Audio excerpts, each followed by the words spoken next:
horn-shaped rock was attached to a necklace staying around Bundit's 16-year-old neck. Then he took it and stretched it over his chubby and oily face, turning it into a literal horn. That's all Jane was telling me in our temple's office when Bundit took notice. Jane, 15, was unknown then, but obvious later, a much-needed friend who saved me, then 13, from what could have been the dangers of an even more outcast and lonely childhood. Now, perhaps I'm being dramatic, but who knows what kind of crazy I and the world were saved from, when instead of wondering wonderings by myself, Jane and her little sister June introduced me to playing squash the watermelon, setting fires in garbage cans, and shoplifting at Kmart while we ditched Thai summer school. Rumor had it my penchant for stealing cassette singles had led to a grainy picture of me in Kmart's security office. My father tilted his head to the confused left when my Thai teacher told him that I was a horrible child. Annie, he asked my sister, is she talking about you? No, I thought to myself, Daddy, I'm a bad boy now. But back in the office, Bundit narrowed his eyes in on me. Are you talking about me? Yeah, Jane replied, we're talking about you. No, Bundit said. I want to hear this from Archie.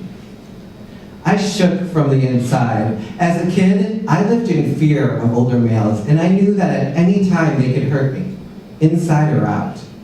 I avoided them and had only sat near Bundit and his friend Bob because I thought the presence of Jane would tame them. We were talking about how, like, your necklace, when you pull it over your face, it kind of looks like a horn. Well, Archie, do you know what everybody says about you? As if I didn't know. As if I had no clue that I was our temple's faggot. Bob joined into the conversation. Just tell me something, Archie. Just tell me you're straight. I began to nod my head furiously, and even Bob said, see, Bundit, Archie is nodding his head furiously. So you like girls, Bundit said? You want pussy? I continued to nod my head. You're a fucking liar, Bundit said. You would suck my dick right now if I let you. I didn't realize I should stop nodding my head. And the boys broke out in laughter so loud the monks had to tell them to shush. Jane told them they were disgusting and grabbed me by the arm because I was just going to keep sitting there, and she was smart, like Darlene from Roseanne. So she let us out of the room, and we headed towards the park adjacent to the temple. Her little sister June joined us and told me Bundit and Bob were jerks, but I was like, I already knew that. I just felt so stupid for allowing myself to get within their range. Once in the park, we set a garbage can parallel to the ground and started with some newspaper. It is much harder to start a fire than you'd think, but we had a nice flame going. I was holding an empty McDonald's bag, ready for it to be engulfed by flames, when my father pulled up in our beige Cadillac. Archie, what are you doing? Get in the car right now!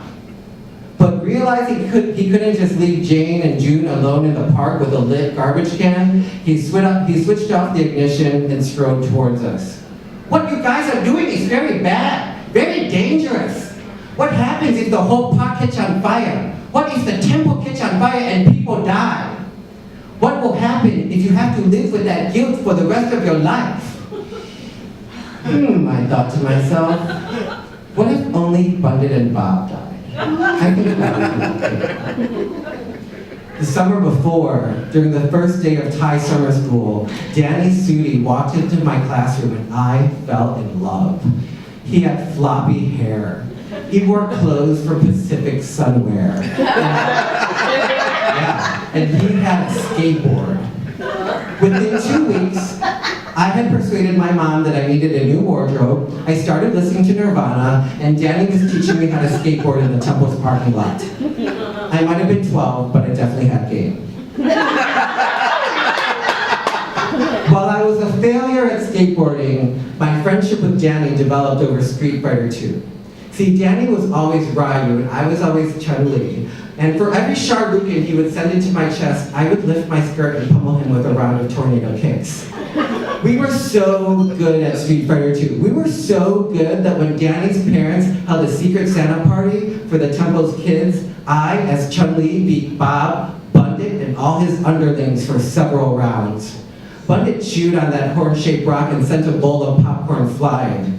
I was relieved when Danny finally beat me and I gave up my controller. An hour later, it was time for my first secret Santa. I was so excited. I ran up to the tree, I grabbed the present, I opened the card, and fuck. My name had been scratched out, and the word fag written instead. Someone was trying to break me in front of everyone.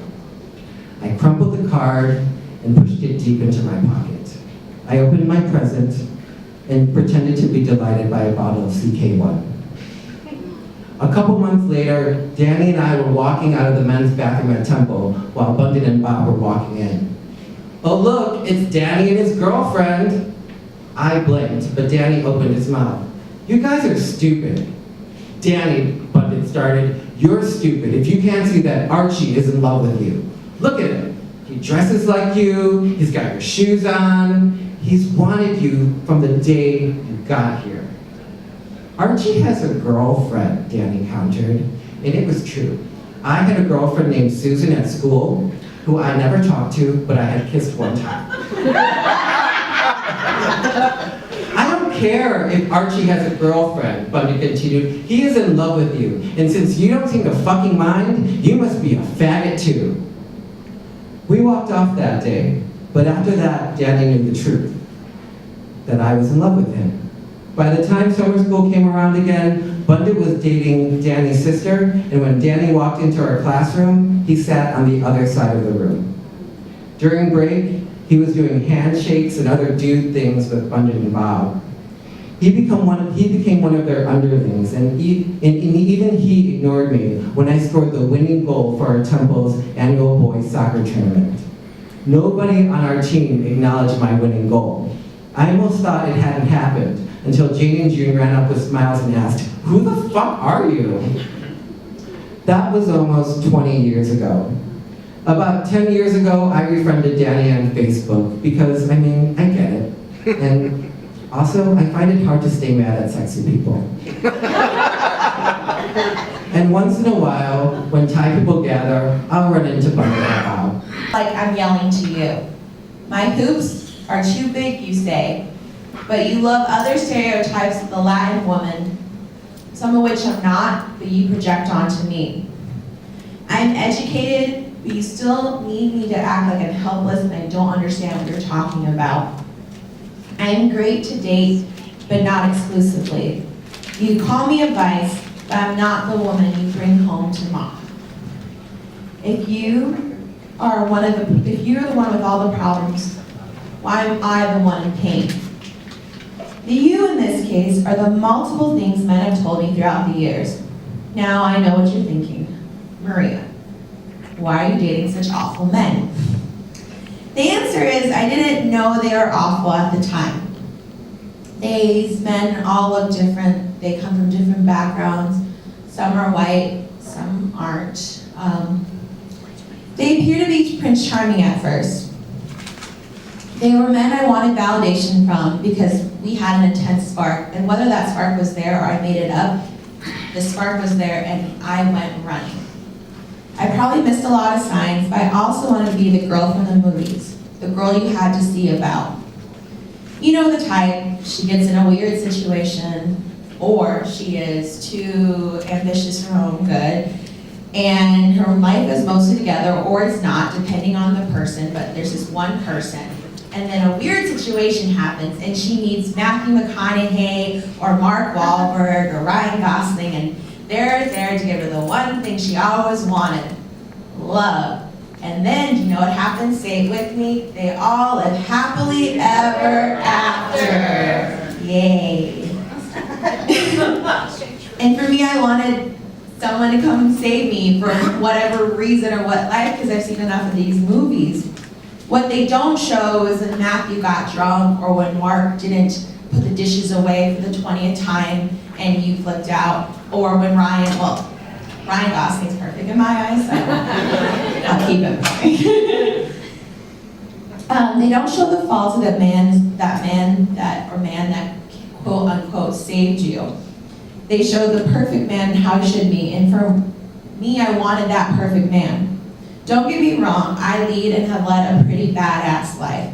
I come from a mostly supportive family. We all have those people that don't get it, but we keep it moving. Amazing friends. I've traveled, I've performed across the country. I've done things that most people dream of.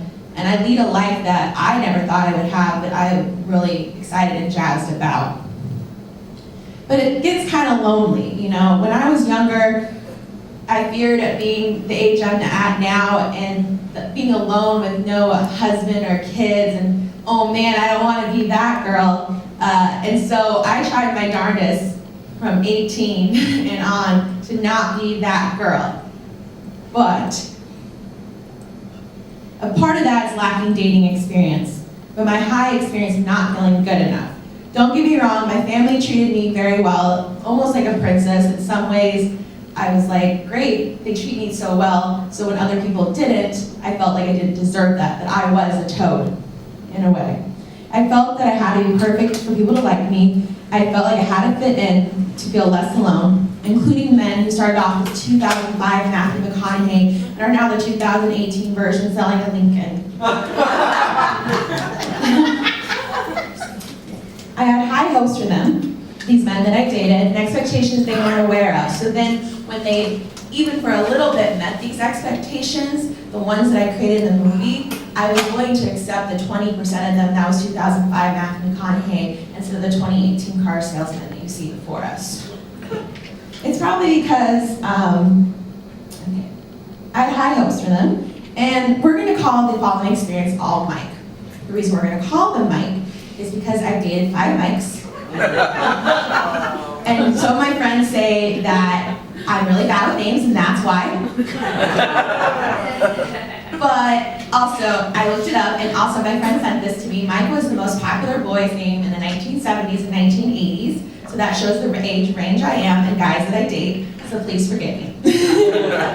Some of the Mikes, 80% again, we're saying the 80% is the bad of them, included, but not limited to, signs they were cheating on me, not introducing me to their family or friends because I didn't technically fit in, or they didn't want their family to know they were dating a Mexican, let's just be blunt about it. And also emotional abusive microaggressions that I was told I was crazy to think, and I called them abusive years later, but at the time I was like, there's something wrong about it. But because Mike wasn't physically hurting me at the time, they were just me being crazy. And I'm not crazy with those microaggressions because they were there, and as we get older, we start to see, oh, this is an emotionally abusive relationship. And as we start talking more about it, we see that while he physically may have not hurt me, Mike, there was emotional abuse. To witness history here. This shirt,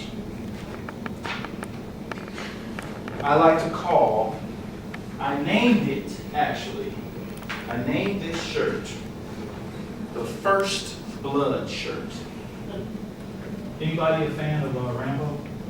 Okay. That's where I got it from, First Blood. I was wearing this shirt at an outing with my 4-year-old son. We were on our way to the playground. And something I should say about myself, I only have one son. This was our first son together, and we were overprotective of him. We were very hypersensitive about things that might happen to him. So every part of our household was covered in foam rubber.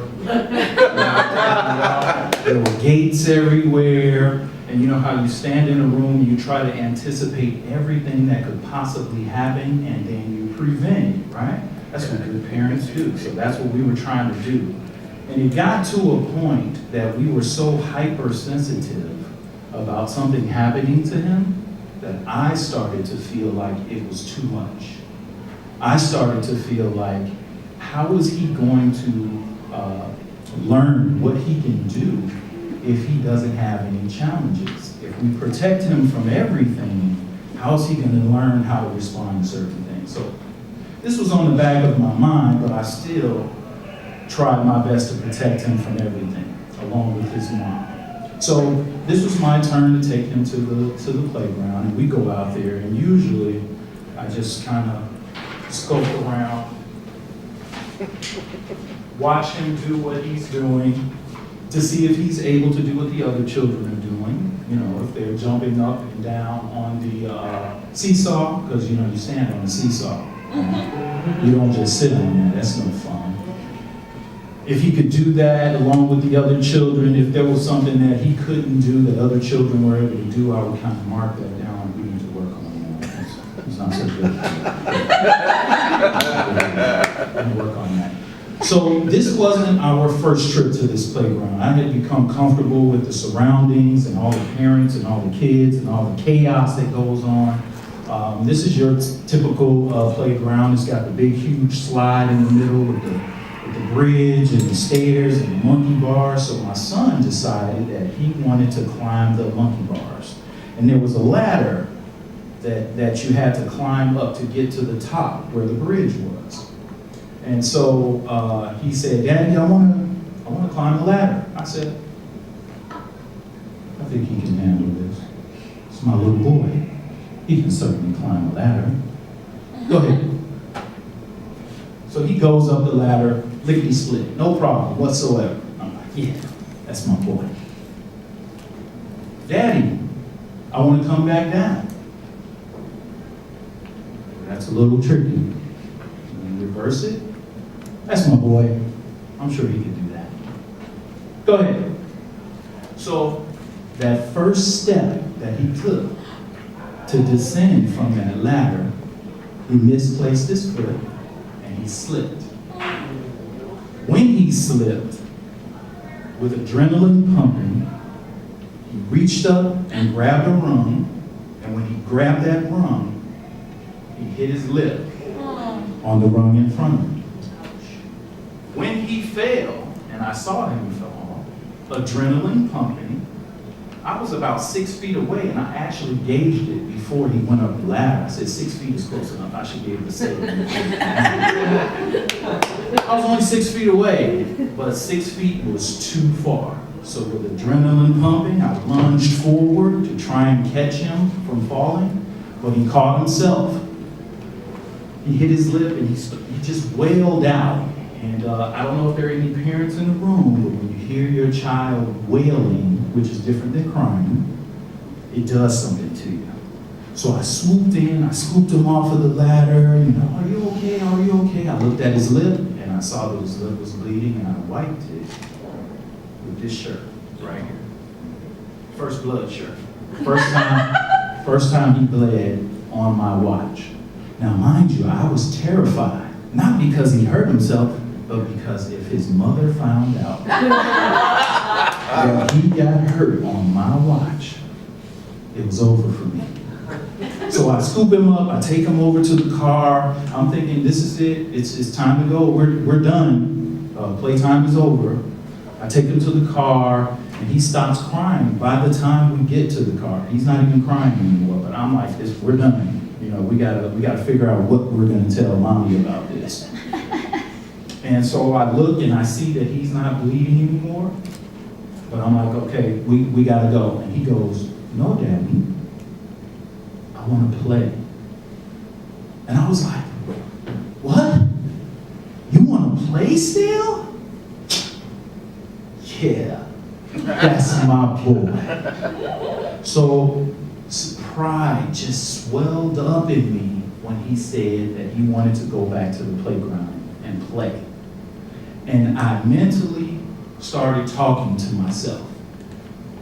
Yeah, all these parents thought this was it for me and my boy. We back up in this piece, right? Got my chest sticking out. He takes off running back to the playground, and I'm walking up like, you know, to be proper, I wanted to hold my testicles. But really, I wanted to walk up in there like, yeah! That's my boy right there! I named this shirt the First Blood shirt because it was the first time my son bled in front of me and played through his pain. And because he played through his pain, that made me feel like he was strong. You can imagine that my two oldest brothers and the youngest daughter, were subscribed at a very young age to gender roles. Early in life, my brothers, of course, carried the machismo breadwinners, and I the caretaker of the home. My parents, bless them and love them to pieces, did their best as immigrants to provide everything that they could for us. That being said, they put my brothers in every sport so they could be the best. The best was important for my brothers. To be the best on the field, to be the best at what they did. And I, of course, the caretaker in the background. I said to myself, you know, I can be just as great as my brothers. They picked up that baseball, I picked up that softball. You want to show them what it takes to be the master at something, I'll show you I can be the master better than them. I was determined to be better. I wanted their approval, to feel validated. This need for validation and approval carried on so strong, the need to be a person with like attributes of achievement, strength, and dominance. That's the person that I knew growing up was for me. And of course, naturally, had an avoidance of femininity, because let's get straight, that was my goal, right? And so about 3 years ago, I thought I found that person. They walked into the room, their dominance and charisma, the way they made women swoon when they smiled, their big pearly whites and those bright blue eyes. They were the cat's meow, and we found ourselves exploring our feelings for one another. Nights at each other's bedsides. They were the person I woke up to, they were the person I fell asleep with. I found myself engulfed in their promises to leave their current partner. I was convinced that I'd be the winner. I would be the one. But what I was left with was just that empty promises. I would find notes of how proud they were of me and my continued success in the burlesque industry. But how did they show it? With half-assed hand-hold, God forbid anyone see us, of any form of public intimacy. With empty reserved seats in the audience, never showing up to any of my shows. With pills of ecstasy and Molly slipped between my lips by theirs to share in the experience of euphoria. I became the other girl. How awful. To see myself in the shadows of someone else's relationships, with the hope of being picked, being the winner. Because in the eyes of the public, they were the ultimate catch, dominant, charismatic. At one point, we were watching Dreamgirls, and in a scene where Jimmy turns to his mistress, he says, if I hadn't left my wife in give or take 10, 20 years, leave me.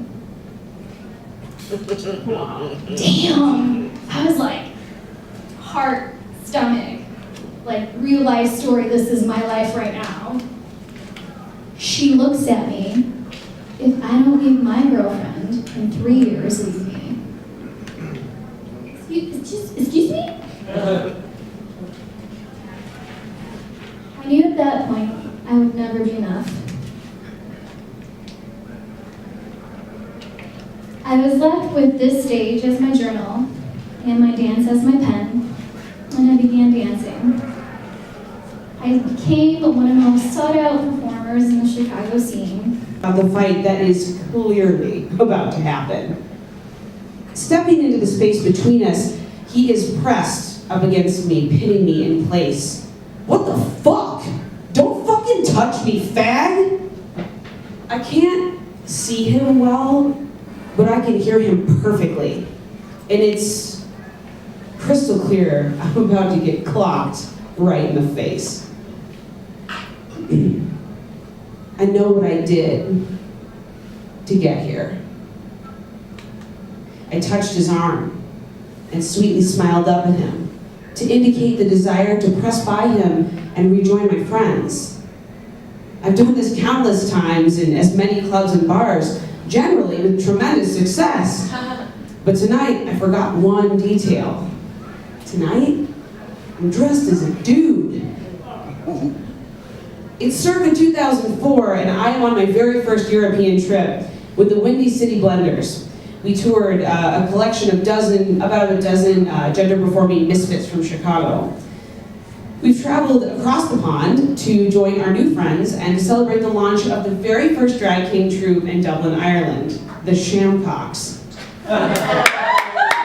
Usually dressed in high femme attire, my acts often feature me alongside my drag king counterparts. But until this very night, I had never donned masculinity and claimed it as my own. And now, here I am, experiencing the moment so many of my friends have encountered, regardless of their gender. A dude is calling me a fag, physically entering my space, and is punishing me for my perceived transgression. Neat. We are chest to chest, and my breasts, bound beneath ace bandage tape, make me seem built rather than busty. I am smaller than him, so he is using his height to tower over me. He slowly presses his face down to me, his nose meeting mine. Suddenly, I am filled with a highly inappropriate response. Looking directly into his eyes with an almost playful stare, I slowly smile and begin to giggle. His sweaty nose, filled with the rage of a bull rushing a flamboyant matador, has booped me. Booped me. It's ridiculous, strangely intimate, and despite the tornado of anger behind it, it's really kind of a gentle little boop. This slight miscalculation in depth has made for an opening between us. He pauses for a moment and looks at me more closely, totally confused. My facial hair is not real. My long eyelashes are. I giggle loudly and in a high-pitched voice explain, "It's a costume! Hi!" And with that, the tension breaks. He leans back a little and I shift my weight from hip to hip, assuming a decidedly feminine affect as I talk, touching his shoulder and leaning backwards and forwards. His confusion keeps him engaged long enough to hear about how I'm here with my friends! And we're in costume to advertise our show. I giggle. A lot. And he gets it. I make sense to him, finally. He's relieved, and honestly, so am I. He says, "I totally almost punched a girl!" And I nod and dramatically mime the "shame on you" fingers. He laughs, grabs his beer, and he offers to push through the crowd to help me get to my friends. I let him. He pushes forward through the crowd, and I follow. This moment taught me a lot about toxic masculinity because I was never a threat to him. But when I became fuckable, I became worthy of his gentleness and his chivalry. I thought this was such an interesting moment, and when I got invited to do this show, I was like, oh my God, what are we gonna talk about? I could talk about all these different things, and then this moment came to my mind, and I was like, I remember in 2004 when this happened.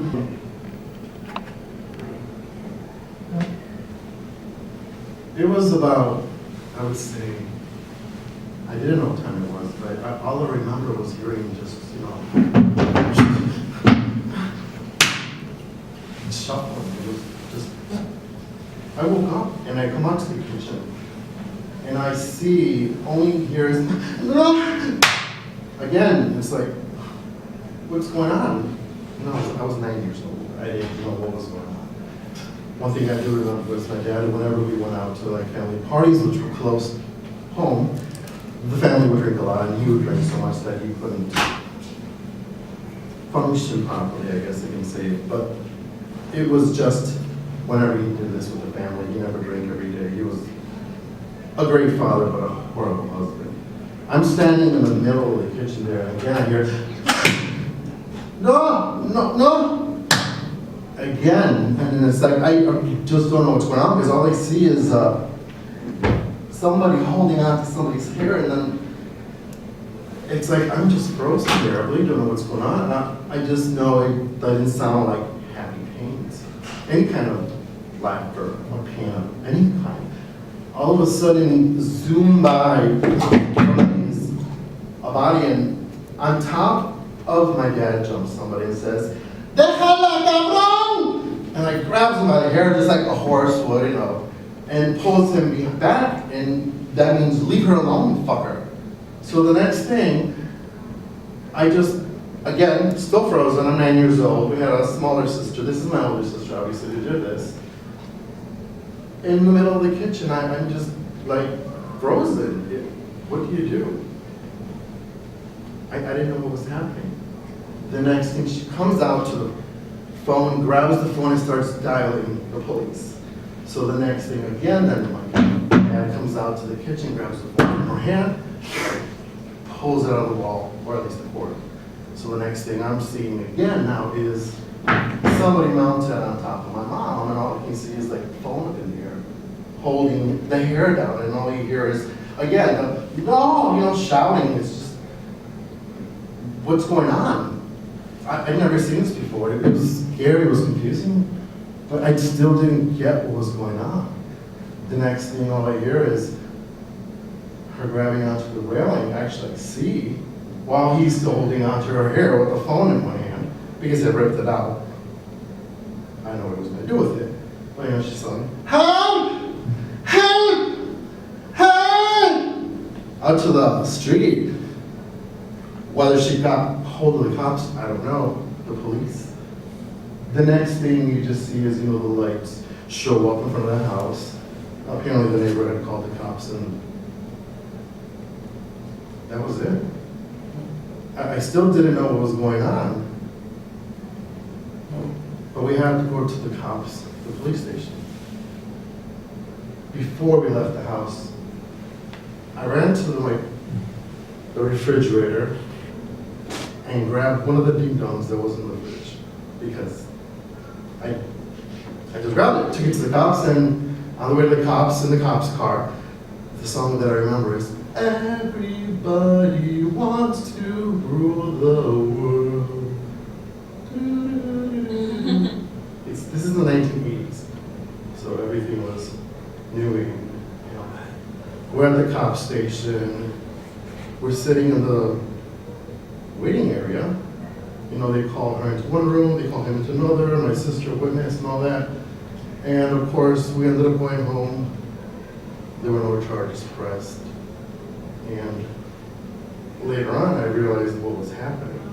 But I still didn't know what was happening. You know, he was being domestically abusive. That was in the 80s. Fast forward to the 90s, about 5 years later, in another situation of almost domestically abusive experience, we ended up leaving the house, running out. This is when my sister was going to get married in Mexico. We were already living in Mexico at that point. The first time was in the US, here in Illinois. We ended up leaving the house, they go to court. We ended up popping up on the next Greyhound bus back to the US, and the next thing we're here. By that point, my mom had already started studying with the Jehovah's Witnesses. And within 1 week, we were full-fledged Jehovah's Witnesses. The religion just switched from one to the other, but by then she knew that she wanted a better life for herself and the family and everything that she could provide for us, or who could provide for us. But within 1 week, we didn't celebrate New Year's, Christmas, Easter, St. Patrick's Day, our birthday, Halloween, anything that was pagan. It was just one drastic change from 1 week to the next. We arrived right before Christmas and right before New Year's. 9 years later, I'm 21 years old, and I had been a Jehovah's Witness for 9 years myself, so there is a lot that you cannot do as a Jehovah's Witness. Because it's bad, or in the Bible, or it's pagan, there's just so much you can't do. All those holidays I just mentioned, basically the only thing that they celebrate or observe is Easter, which is the birth of our Lord. I even forgot something about Christ. I just really let it all go. So anyhow, I'm turning 21 years old, and by this time, I started discovering Boys Town. Before that, I was driving by the area because I wanted to see where there was another area with people like me. I didn't know, I thought I was really different, really weird. Not because of the domestic things, but within our religion, there is no such thing as gay as well. You're not